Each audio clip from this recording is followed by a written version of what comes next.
Well, hey Yardners, it's Destry. Welcome back to my fall Oregon yard this afternoon. It is a really pretty day. It's actually Veterans Day today. So I have a little bit of time to do some gardening chores. And the gardening chore I'm gonna do today, while it's chilly but dry, is to dig up my dahlia tubers. So the other day I spent quite a bit of time cutting back all my dahlias, getting them ready for today, basically, to go ahead and dig up the tubers. So my goal with this project is to try to save my dahlia tubers, which can save me a little bit of money. I can, have those beautiful flowers again next year and hopefully divide some of my tubers so I can actually grow my dahlia collection and actually have more cut flowers for next year. So those are some of the goals I have in mind for today's project. I'm going to be basically using a pitchfork, and I'm going to be, putting that pitchfork under and pulling up the dahlia tubers. So that is my plan today.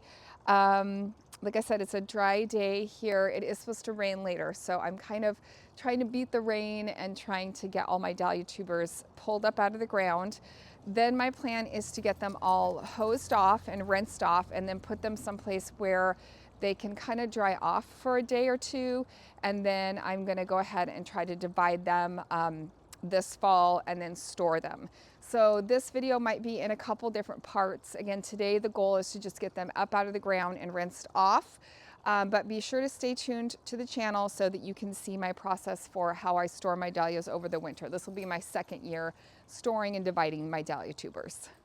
So I think that's about it. I'm just gonna get going on this project today. The dogs are running around out here being crazy, barking at the neighbors. So I'm just gonna get after this and try not to pierce too many of these tubers as I'm lifting them up out of the ground. So I'm just gonna set up my camera and take you along for the ride. So let's get started on this today. Here are some of the dahlias I'm gonna be pulling out. This is the Blue Boy, Dahlia Blue Boy. And I think I have another one further down. This one is not marked. This is one I saved from last year. But there's two, see the two big stalks there? So there's a dahlia tuber there. And then in the bed over here is where I have a lot more of the tubers to dig. So I've got this one here. So I probably will trim this back a little bit more, but I've got this one to pull out. And then over here, you can see I've got more of these, stalks that are sticking up. So basically this whole bed here, there's a lot of dahlias in here. So I think if I did a quick count, I would do like maybe 1, 2, 3, 4, 5, 6, 7, 8, 9, 10, maybe 11. It's going to be a lot. It's going to be a lot. This was my kind of dahlia patch this year. So these are the areas I'm going to be working on today. All right, well, I'm going to start with this kind of easiest bed, or what I think is going to be the easiest ones. There's only 2 dahlias in this whole bed. So I'm going to move the drip line just a little bit over because I don't want to pierce the drip line. And then I've just got my, I've got my fork here. So I'm going to put my fork, I would say about 3 to 4 inches away from that stalk or the stem. And then just kind of start to lift this up. And with any luck, Milo, get out. With any luck, I won't pierce, too many of the tubers, if any. So I'm putting this fork pretty far away. Got this fence here. I don't have much leverage on that side. So let's try, there we go. This has got the most leverage. Oh, there's another one there too. There's a blue wish. Okay, so I can see that it's kind of more back in here.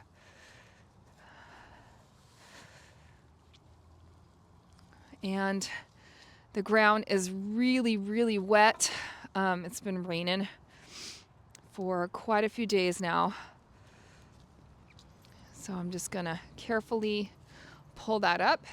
So I'll show you what I came up with here. You can see my little tags still in there. Look at the size of that one on that side. So this is kind of my goal for the rest of the day, is to just pull these up. I might try to keep some of them labeled, I might not. And then try to get them all rinsed up and ready for storing. So pretty cool. That's what they look like when you dig them up. Area here. And again, I'm trying not to stab any of the tubers, but I have no idea, you know, where exactly the tubers are here. So I'm trying to stay away from the tubers as much as I can.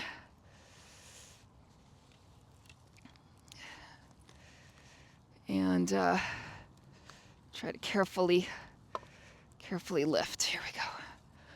Okay. So basically I'm just using that to kind of carefully lift. Now some of these I might not have as much, you know, there might not be additional tubers to be able to make more. Like this one, it didn't seem like it put on as many tubers, but again, I can still save these and use them next year. So that's what that one looks like. I feel like I'm right at the cusp. Like there are some smaller varieties of dahlias that do overwinter for me. I'll show you one of those in a minute, but some of these bigger dahlias that are, I don't know, more the ones that you buy in a bag, like you buy the tubers in the spring, they do not. I'm gonna move this back just a little bit here. I'm trying to get in on this. Now I kind of made the mistake last year. I did a dahlia tuber right here where I also have a calla lily. So kind of regretting that decision. Oh, no. Okay, I just broke the neck of that. So that's not the best news. And I'm breaking the neck of this. So let's see if I can get up underneath it. This is a big one. And it broke. Shoot. But I still got a lump of tubers here. All right, so this one's bigger. If you could see, it kind of broke on me. It broke in half. And the stem broke off, but that's okay. The tuber's still in good shape. We're moving on to my bigger dahlia patch. And I have these little cages that I had on them this year, and they did okay. They're not the best, but these are just from Amazon. You probably can't see that, but anyway, I'm just gonna, okay, that works, I guess.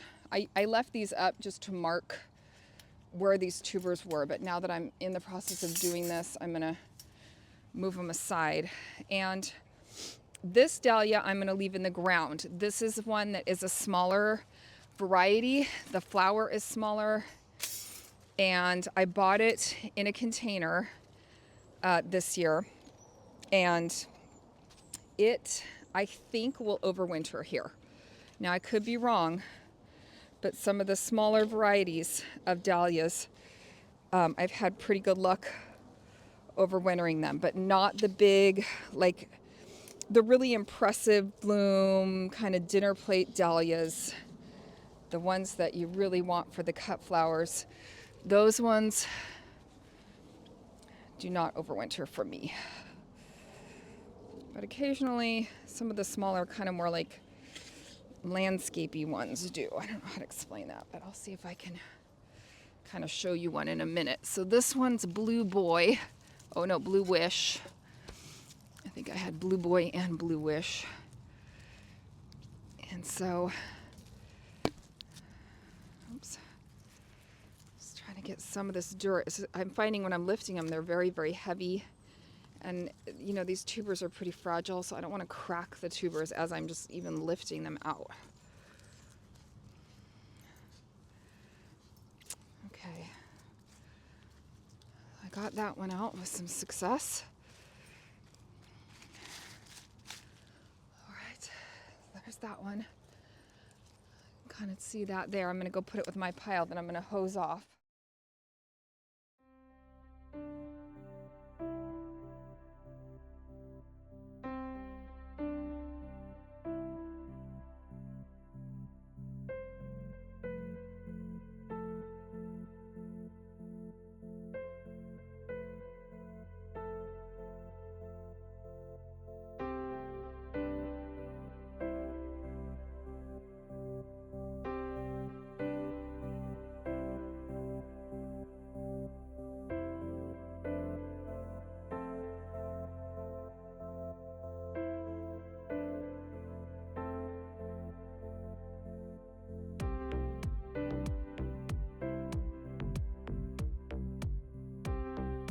So here is what I was able to get dug up.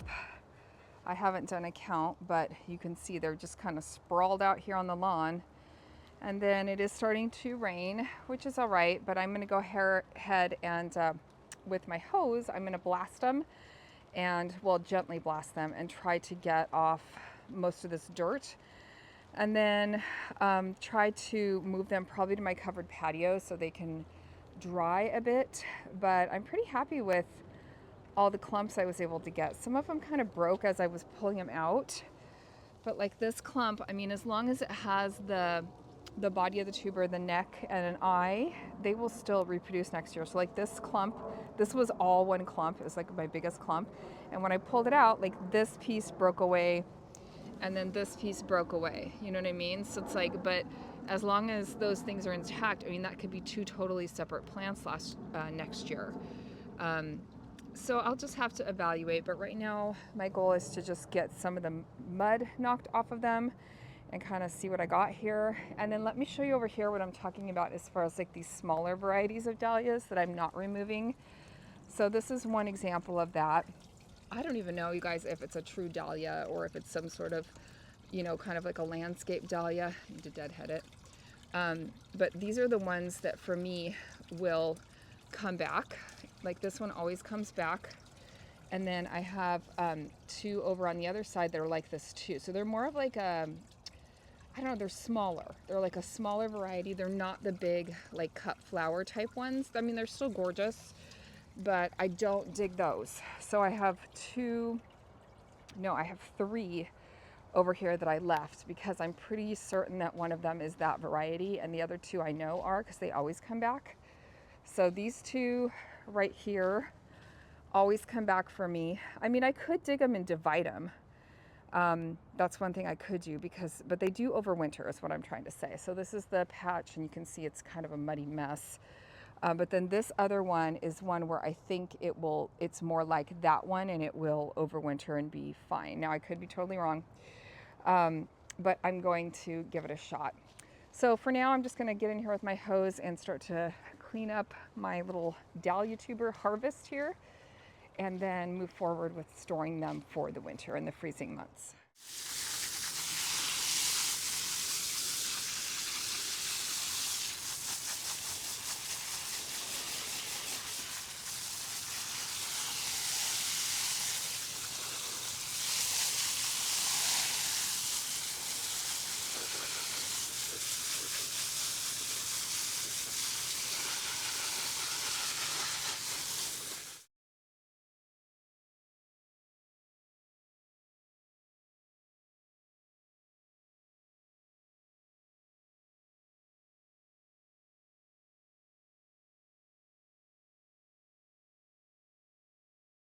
All right, well, here's a little bit of an after shot and how clean the tubers got. Now my grass, on the other hand, it's not great. I'm gonna have to, my husband might be mad at me. And then check this out. I was doing this one and look at that. That's a little daffodil or a tulip. So I'm gonna replant that guy. That is not a dahlia tuber. So he was mixed in with the root ball of that one because it was so big and extensive. But you can kind of see what they look like after they're hosed off. And you know, again, some of these aren't going to be viable. This one broke, unfortunately, or it was kind of rotted and broke. You know, ones that look desiccated or whatever, I'm not going to be able to save. But even if I don't even divide them, even if I just, store them, then I can have these flowers next year, you guys. And this is less that I have to buy, but ones that I'm looking at that I might be able to get in here and divide. I should hose that one off a little bit better. It's pretty cool that you are able to divide them. You can share them with friends. You could give them away. You could sell them. You could just, increase your collection, which is all I'm interested in doing, and preserving, all these flowers that I grew this year so that I can kind of build up my collection. Yeah. But I think next year I might not put them in the landscape. I think I might do them in raised beds. I think that'd be a lot easier if I'm going to continue to do this process. Again, this is my second year doing this process. I will try to find some of my old videos and link them for you of what I did last year. Last year I used the method where I wrapped them in saran wrap, which did pretty well. It did pretty well. So I think that's what I'm gonna end up doing again this year. But for now, I'm just gonna let these hang out and dry. Now I'm not gonna let them dry for too long, but just for a few hours because I have to run to a dentist appointment. So they're gonna hang out here and dry a little bit before I deal with them and the next steps of them. Yeah, so I'm a bit muddy. Definitely wear your rain boots for this activity. I definitely am muddy and dirty and, you know, got a little overspraying, a little wet. But I'm really excited to see how these are going to do and, you know, again, save them, overwinter them. So I'm going to put a pin in this right now. I'm going to let these hang out and dry, and then I will come back and try to give you some next steps of what I'm going to be doing today. I think that I might do that in the same video. It might be a different video, so forgive me if I don't know the answer to that right yet. But I think I'm going to come back a little later today and at least, you know, get them off the ground. I don't want to leave them on the ground overnight because it's going to get cold. It's not freezing yet, but it's cold. And so these guys have been nicely tucked in their beds, right? Their garden beds. And so I don't want to leave them out and exposed for too long. So I've got to do something with them before sunfall. So anyway, more to come. All right, well, it's a little bit later than same day and the sun is going down. I've got other things I need to get going today. So I think my solution for today is I am gonna leave these here in the greenhouse. Now you can see I have my heater right here. And I am going to just kind of cover them up a little bit and I might scoot them back a little bit away from the heater, but I'm just gonna let them kind of dry out a little bit. Now again, I'm not gonna let them do this for too long because I don't want them to start to get too dried out. Like that would be problematic as well. But you know, there's still a lot of mud and moisture on here, so I don't necessarily want to wrap them all in saran wrap when they're soaking wet. There's still a lot of mud in here, and I just need them dry enough so that I can handle them. And like, my plan is either to honestly probably just take them into my kitchen counter and then start to do my dividing. So I will do that in a separate video where I'm gonna try to, you know, take one clump and make it into mini clumps of tubers. But for now, I'm just gonna let them kind of hang out and dry at least for maybe 24 hours and then get back in here. I can work on it this week and start to divide them. It's really interesting to see how different they look. You know, some of them are kind of these round kind of potato looking things. Other ones are really like long and skinny. So they're pretty interesting, but right now they're just soaking wet. But at least all the dirt's off of them, and they are, it's funny to think that something so gorgeous comes from something so ugly, you know what I mean? But anyway, that's my plan. So I will separate this out. I'm gonna make another video where I do the dividing of the tubers and I show you how I store them. But for today, I feel really good about what I was able to get done in the garden and excited that I'm gonna be saving all of these tubers so that I can have more dahlias next year for my cut flower stand. So that's going to be it for me today, guys. Thanks for hanging out and checking out me digging up my dahlias. I hope maybe it gave you some information or some motivation to try digging up your dahlia tubers if you've planted dahlias this year and see about storing them and overwintering them. If you have any questions or anything like that, please leave me a comment. I would love to read through your comments and see if I can be of any help. Again, it's only my second year doing this, but I'm definitely learning as I go and have learned some things that work and don't work. So, but every year is kind of a different experience, right? An experiment. So that's the fun part about gardening, I think, too, is you get to kind of try different things, see what works, see what doesn't. And I definitely learn as I go. But anyway, if you have any tips for any other viewers or any questions, please leave them in the comments. And if you need me, I'll be hanging out in my Oregon yard doing some gardening. I'll see you guys next time. Bye.